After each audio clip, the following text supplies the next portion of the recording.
In today's episode, I'm sharing my top 5 circle time essentials. These are must-haves that will make your circle time more fun and engaging for your preschool, pre-K, and yes, even your kindergarten students. Now, one of the questions I get asked frequently by teachers is, how do you get your kids to listen and pay attention during circle time? It's no secret that young children have short attention spans, and we've already addressed that topic in episodes 21 and 22 of this podcast. So if you're interested in learning more about attention spans, you can go back and listen to those 2 episodes. And we know that young children like to blurt out a lot, but these 2 things shouldn't keep you from having a successful circle time. You can have a highly engaging and effective circle time if you have the right ingredients and you have a recipe for making it happen. But first, let me tell you a story about Ashley. You see, Ashley was a very active and very bright student in my 4-year-old class. She was also an only child, and she was used to being the star of the show at home. To say that Ashley had trouble waiting for her turn would be a gross understatement. The minute I would pull out a prop during circle time, she would leap out of her seat and lunge toward me to grab it. She just didn't have that self-control yet. It didn't matter which book I was reading aloud to the class. Ashley always had a lot to say about it. She was constantly blurting out through every story, and if she didn't get her way, then she started to disrupt the entire class. Sound familiar? You see, what Ashley needed were clearly defined rules for participation in circle time. Now, I'm not talking about written rules or picture rules or anything like that. Those things are always helpful, of course, but she needed more of a concrete way to understand the unwritten rules of circle time. Now, I obviously wanted all of my students to participate during circle time, but Ashley, being a typical 4-year-old, she was very egocentric. Now, did Ashley challenge me? You bet. But guess what happened one day when I went to the dollar store and I stumbled across this cheap trinket. It's a plastic microphone. So for our viewers, this particular microphone I'm holding in my hand right now did come from Lakeshore. That's because I had a gift certificate a few years ago and I did buy a few of these so I would have all of them the same color. But I have purchased many just like this. I own many just like this that are from the dollar store. You can even find them at your local big box stores for about $1, just about any old time. Now, it's super cheap plastic. It has 0 tech. There are no batteries in this. It doesn't do anything except amplify your voice. I don't know if you could hear that, but it does have an echo in there if you talk into it. That is the only thing it does. It does it naturally. There's no technology involved. Super simple. But okay, how do you use it in the classroom, Vanessa? So when I started giving the microphone to my students when it was their turn to participate, and I stated the criteria specifically for getting the microphone, that was when Ashley started to change her tune. So for example, after maybe I introduced a story and maybe asked a question of the children, like to activate prior knowledge or something, I might say something like this. Oh, I see. Adnan has something he wants to say about frogs. Adnan, have you ever seen a frog before? And then I would hand Adnan the microphone and I would say, I see Adnan is ready for a turn because he's on his spot and he's getting my attention. And you can put in there the attention-seeking method that you prefer, whether that's raising their hand or showing a thumb or whatever it is that you do. But he is doing these 2 things that tells me that he is ready for a turn. So not only am I asking a question of, the book that I'm reading, which is something we do at circle time every day, but I'm also just adding this little prop in there. I was going to ask the question anyway, right? I was going to ask the students if they have ever seen a frog before or they knew anything about frogs or whatever to activate their prior knowledge. But I was also at the same time just calling attention really briefly to what they were doing that fit the criteria for getting the microphone. So when Adnan gets the microphone, he can say, I caught a frog in the park, in the pond last year with my brother, or whatever it is Adnan was going to say, right? You can have them stand up if you want, whatever. It's great for oral language. But the goal here is that Ashley sees that, right? And she realizes that the way Adnan got their microphone and the way he got that attention that she's seeking, right? That she wants to be involved and participate. That's great. She's highly motivated, but that's going to start planting the seeds for her that if she would like to have the microphone and also have that turn, then she needs to follow those unwritten rules of circle time. And so when I started using this microphone with my classes, and it didn't just work with Ashley, it works with all children, right? When I started using this method, I believe, this is my thought process on the whole thing, I believe that it gave them a more concrete understanding of the expectations, because we can say, you have to sit in your spot, you have to raise your hand, and all that type of stuff, until we are blue in the face. But they don't ever seem to do it, right? So they need some kind of concrete, tangible, visual way to understand. Now, of course, rules posters and all that stuff, those are all fine and dandy, but they just need something more to help motivate them to participate in appropriate ways. Does that make sense? And as a bonus, this microphone is also very helpful for dual language learners who sometimes may be shy to speak and need a little extra something to entice them to do so. I saw a huge gain in my dual language learners wanting to participate when I used the microphone. And then after I had been using it for a good long while, we were using it every day, not for every single activity, but I was using it every day. They understood the purpose of it and they came to see it as a teacher tool. And you know that they see it as a teacher tool when you see them playing teacher during center time and they're pretending to have a microphone. So then that's when I started buying more and I put them out in centers and the children would be enticed to speak in them. And that ended up being a great bonus for all students. So that brings me to essential item number 2. And this is something that my mentors showed me my very first year teaching public pre-kindergarten. And this one won't break the bank either. All you need are some popsicle sticks and paper. And this time my story is all about Jaden. You see, Jaden went to early Head Start before he came to my pre-kindergarten classroom. He had been in school since he was an infant. He was extremely well behaved and extremely bright, just like Ashley. But he was constantly saying things like, and then rolling his eyes and saying, I heard that story in Miss Melissa's class already. And he would just have a little attitude every time I was reading a story that he had heard before. Like he was easily bored. And of course, I said things to him like, well, you've never heard me read the story before. And then I would do like my best voices. I would pull out all the stops just to like one up Miss Melissa, somebody I'd never met. But it didn't change anything. But when I added simple props made from popsicle sticks and paper, it was a real game changer. And it wasn't just a game changer for Jaden. It was a game changer for all students because using simple props like this, for our viewers, for our listeners, I'm holding up some popsicle sticks with little butterflies taped to the top. It's not just a game changer for one child, but all children. Everybody wants a chance to hold one of these butterflies in their hand. To a child, this isn't a silly popsicle stick with a piece of paper taped on the back. It is a magical butterfly that is red and it flies through the air and it goes with the song.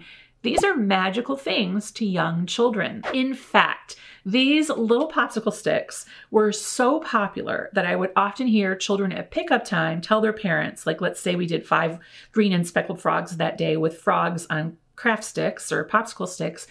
Their parents would pick them up and they would say, guess what, Mom or Dad, I got to hold a frog during circle time. Which then led me to have to explain to the parents it wasn't a real frog because the parents would sometimes say, well, did you wash your hands afterwards? How did it feel? So I'd have to explain a little bit. But this was a highlight of their day, right? Because most times when you ask kids what they did at school all day, they'll say, I played. But holding a popsicle stick with a picture on it was the highlight of their day. Imagine that. So this little song that I'm gonna share with you now is one that I wrote. It's an original little finger play, if you will, and it goes along with 5 little butterflies, maybe an insect theme or spring. And so it goes like this: 5 colorful butterflies fluttering in the sky. And you can teach the other children, you know, how to flutter. That's a good vocabulary word, right? Flutter. Fluttering in the sky. The red one said, I can fly so high. And then you're going to take the little butterfly and make it fly so high. Orange one said, look at all the pretty flowers. You could put your hand over your eyes like you're looking for something. And the yellow one said, I could sit here for hours. You can kind of fold your arms like you're sitting for a long time. The green one said, let's have some fun. And then I usually run during this part, but since butterflies don't run, then maybe I'll flap my little butterfly wings. I don't know. And the blue one said, I'll race you to the sun. Whoosh. Then you go fast with your butterfly. Now, I do it once for the children, and then I invite them up. So it might look a little something like this. You know, these are not just for the teacher to touch. The magic lies in having the children touch them, because now they're eager to participate. Having one of these popsicle sticks with a picture on it is like getting a Willy Wonka golden ticket. I mean, the things kids will do to have a turn, really. So I will start looking for those children who are following those unwritten rules of circle time, right? And stay on your spot. It doesn't mean you have to sit, you know, crisscross or anything, but just your area, right? Let's not push our friends or sit on top of our friends or whatever. Stay in your spot and show me that you want to turn, whatever way you have deemed appropriate for that. So those are the 2 criteria I'm looking for. And I'll say, oh, I see Jessica. I can tell that Jessica wants a turn to have a butterfly today because I see she's in her spot and she is, and whatever your attention getting signal is. That's going to motivate kids like Ashley. Now, Jaden was motivated by this because this was different. Like this is part of circle time that he hadn't had a chance to experience before. And he may have been extremely bright, but he certainly wanted a popsicle stick just like all the other kids did. So he's still a child, no matter how smart he is, right? So very, very engaging. I add popsicle sticks with little things on the end for every single theme. Not a day goes by that I don't use these. And think of all the great finger plays that are out there. 5 green and speckled frogs, 5 little pumpkins, you name it. There are so many different finger plays out there that you could use. It doesn't matter if your students are 3, 4, or 5 years old, if they're dual language learners or neurodiverse. Young children are motivated and engaged to participate when you use prompts like this. Okay, so that brings me to essential circle time item number 3. And this next item may seem very unexciting and not very interesting all by itself, but when used in a particular way during circle time, it is the perfect way to gain children's attention and draw them into circle time. So drum roll, please. It's a bag. Now, I know what you're thinking. Vanessa, how on earth is a bag going to get my kids to pay attention and participate? And it's really quite simple. So let me show you. So you put some objects in your bag. I have already placed the objects in my bag. And you're probably wondering too, Vanessa, where'd you get the bag? Something came inside of it in the mail. I have no idea what came inside this bag. But here's the logo on the other side. Doesn't tell me what it is either. I ordered something, it came in this bag, and I saw the bag, and I was much more interested in the bag than whatever it was that came inside of it. So I saved the bag. It is like this shiny fabric material. And I found it to be perfect. You can find your own perfect bag. So here's how it works. You put some items in the bag that relate to the book you're going to read or a topic that you're introducing. The key is to do this before the kids ever arrive in the classroom, because if they see you putting the items in the bag, it's game over. Then when it's time to read the story or introduce something, you get out the bag and you watch the magic happen. Right? So I'm going to bring the bag out. I'm going to show it to the students. I'm going to say, I wonder what could be inside this bag. And now I might even bring it up to my face like this. And I might peek inside. I like the bags that have drawstrings because they're very easily closed. And they kind of just add that special little element of something. And I think that the fact that it's shiny gives it another special little something. But you can reach your hand in. You can take things out, let them talk about them. You might say, oh, I see something green in here. It's something green that goes ribbit, ribbit. You could do something like that. Or you could invite kids to take turns pulling things out of the bag. And so they have to close their eyes. Anytime they have to close their eyes, it's magic because they think it's special. And oh, something good must be going on if I have to close my eyes for it. They stick their hand in the bag. What do you feel? What does it feel like? What do you think it is? It's a frog. That's a frog. Do you think there might be a frog in this story we're going to read today? Okay, you can hold on to that frog. I let them hold on to it until we're done with this part of the book introduction, right? Because these are, I don't care about the frog. He was from the dollar store. There were like a bunch in a pack. Let's give somebody else a turn. Oh, I feel something very heavy in the bag. Very heavy. It's hard too.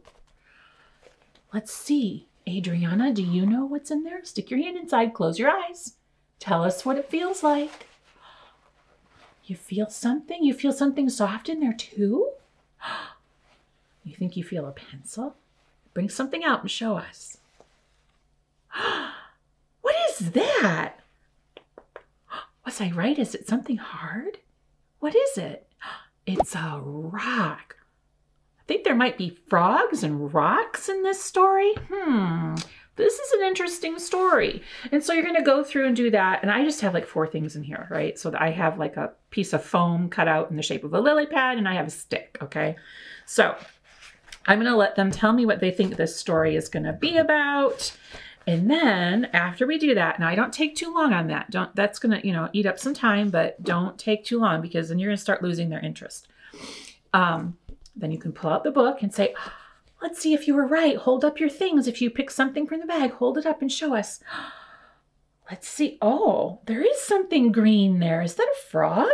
We're going to have to read the story and find out if all those things were in the book. So you can see that right there, the bag is a great way to gain their interest. Even your kids who don't like to come to circle time, who aren't big fans of read-alouds, right? Because there are kids out there who don't like the stories that you're reading, or they just don't like the whole idea of paying attention to something for more than a minute. The bag is going to help draw those kids in. It works for all children, but it's especially helpful for those kids who need that extra boost of engagement, right? They need a little extra something to pull them into and get them interested in whatever it is you're doing. And remember, if everyone is coming at you trying to have a turn, just like Ashley, remember Ashley, she was lunging at me all the time, you're going to do the exact same thing again. You're going to hold up your bag and you're going to say, oh, but only the children that are ready can get a turn to have a turn with the bag, right? So, I see that Felicity is sitting on her spot, or she's on her spot,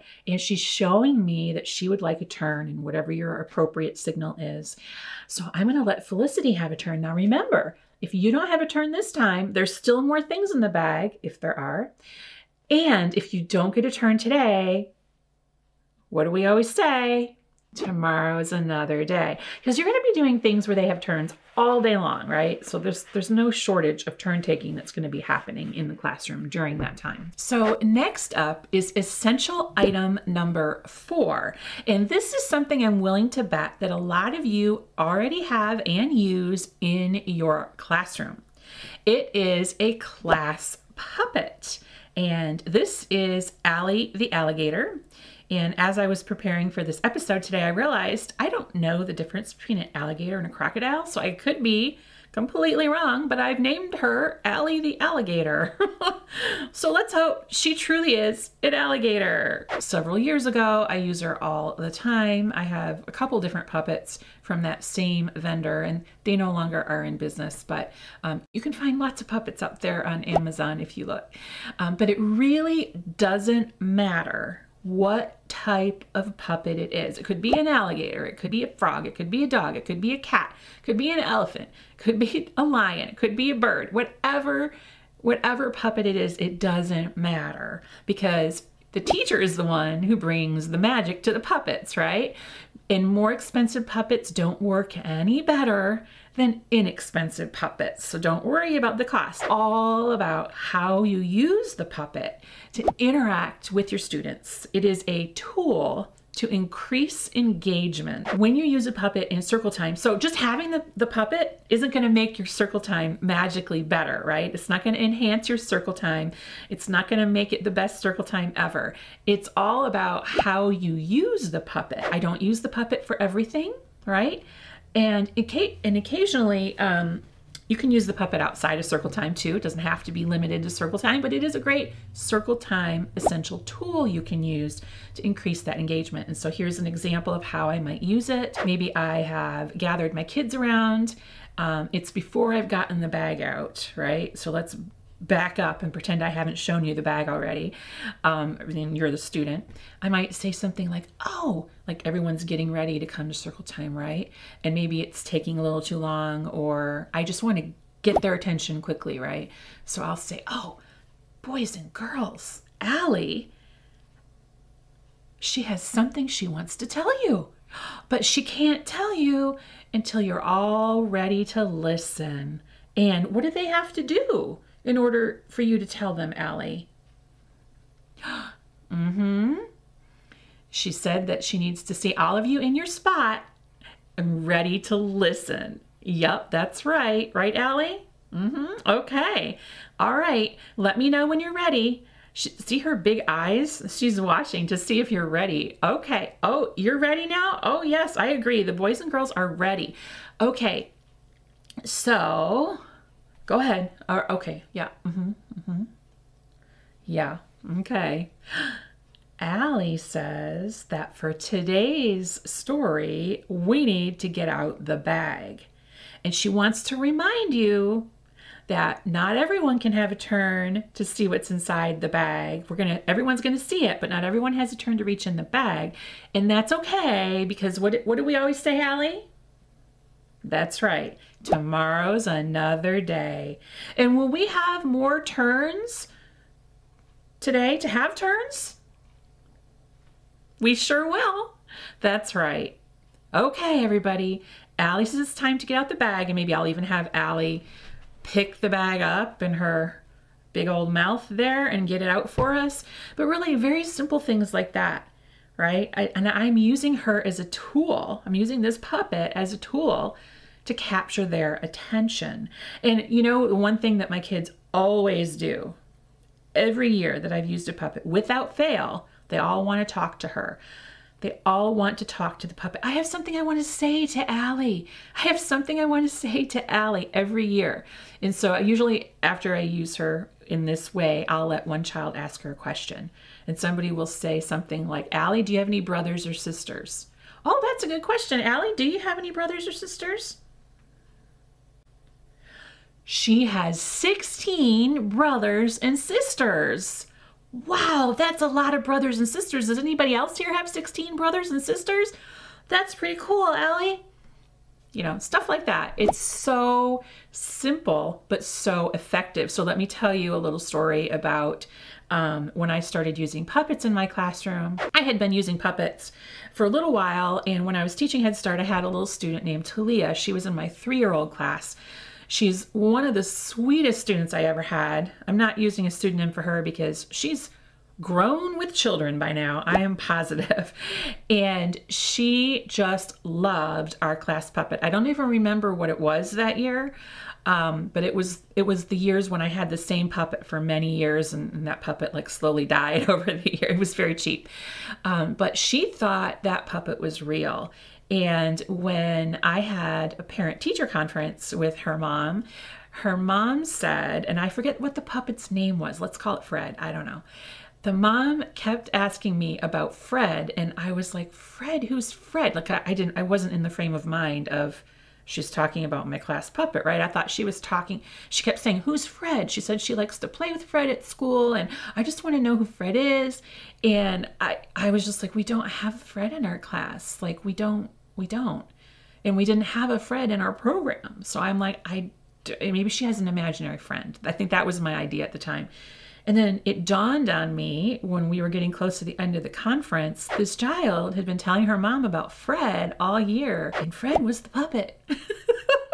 So then before we left, I was like, oh, I know who Fred is. And so I got the puppet out. Her mom and I had a really good laugh about it. She was so convinced that the puppet was real, and he was such a part of her everyday life at school that she was just telling her mom about what the puppet said or did that day at school. Like, did you know that Fred has 16 brothers and sisters? You know, she was telling the mom these things, and it was so funny, but it made perfect sense because she was always the one, first thing when she would come in the room, she had to find Fred. She was talking to Fred during circle time.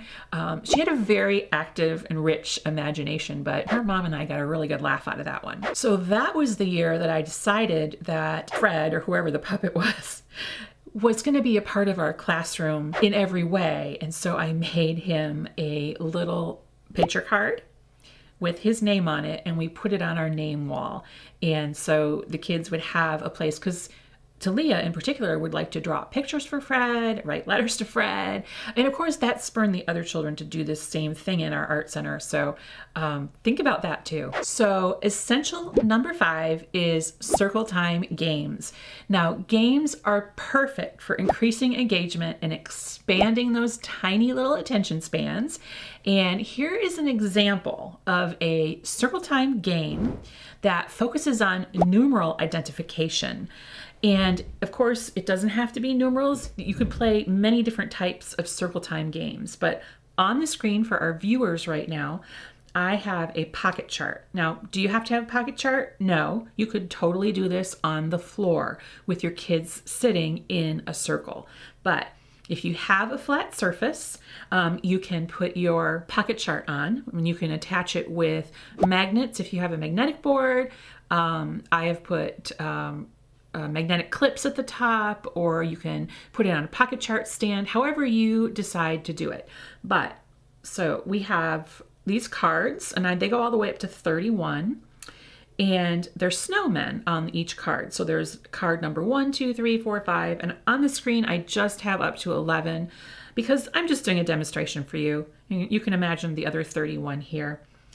And behind one of these cards, I have hidden a snowflake. And this is something that I created recently for the members of our Teaching Trailblazer membership site. And they're also available in my store as well. So the way it goes is you teach the children the chant. And this one's chant says, "Snowman, snowman, hide and seek. Where's the snowflake? Let me peek." And what you do is then invite children to take turns, and I would probably use the microphone for this one, right? So, Michael, where do you think the snowflake is hiding? And Michael says, number 7. Let's look behind number 7. Oh, not this time. I usually say better luck next time. Michael can give the microphone to somebody. I like to give them ways that they can be involved in the passing of the microphone too. It really helps increase that engagement. And let's say he gives it to Casey, and Casey says, number 4. Let's look behind number 4. Oh, better luck next time, Casey. Casey gives it to Sky, and Sky says it's behind number 9. You were right. right, it was behind number 9. Okay, everyone turn around, close your eyes. And then I take the snowflake out and I hide it somewhere else. Now, there are 8 different snowflakes in this, so you could hide more than one since there are 31 number cards. If your kids can't count past 10, then just use the 10. You know, whatever numbers they're familiar with, use those, and then you can play the little game. So you've got some rhyming practice in here. It's a fun little chant. Everyone chants it together every time we look for a card. So each time one of those kids had a turn, we would say the little chant. And there is an original chant written by me to go along with every single one of these circle time numeral identification games. And of course, because I know you're going to ask, here are all the ones I've created so far that are available in my shop. I'm still creating more to go along with each theme, but we've got robin, bees, farmer, fire truck, gingerbread, Halloween, rabbit, Santa, snowman, St. Patrick's Day, Thanksgiving, and Valentine's Day. All of those are in the store. So here's a bonus tip for you, just in case you're wondering how on earth I store or organize these circle time props. I keep a tub or a basket or whatever you have, container of some sort. I usually use a dish tub from the dollar store, and I would put my circle time items in that tub, and then I kept the tub on a shelf out of their reach, very close to where I held circle time. Anything you put within their reach, they're going to get into, right? Then the element of surprise will be gone with the bag, especially. So I keep the things that I'm going to need, like the microphone, like the bag, things like that. Oh, the things on the craft sticks or the popsicle sticks, I put those in a little Ziploc, and then those go in the container as well, or the tub. And the book that I'm going to read for that day, all those things go in that tub, and then I just get the tub out when it's time for circle time. Now, my puppet always has a special place that she sits above where the children are. They can't get to her. That's where Allie stays. It's like the top of a bookcase, and I have to actually reach up to get it down. That way, they don't destroy her, right? She has a special type of magical sense about her, kind of like the elf on the shelf that we don't want to spoil. So keep her out of the way. The kids have puppets over in the storytelling center, so they don't need to have her too. And everything I need for the day is right in that tub. And I always make sure that the location of that tub is disclosed to the substitute teachers in case, you know, they need to know where all the props are for circle time. And I say, ask the kids to tell you how they work, and they will. And the next thing I want to address is, should you use all of the things I just talked about in this episode every single circle time? And the answer to that would be a resounding no. These are tools that you can use to increase engagement. They are used intermittently. Some of them you can use every day. You can use Allie every day. You could use the microphone every day, certain things like that. Think of these like spices for your perfect circle time recipe, right? If you add every spice that you have on your spice rack into every single recipe, you're going to ruin it, right? You don't want cinnamon in your pizza, etc. But if you add certain spices to your recipes, they'll be just right. So there you have it, my circle time essentials for your classroom. I hope that you got some ideas you can take back and use right away in your classroom. Until next time, I'm Vanessa Levin. You're listening to Elevating Early Childhood. Onward and upward.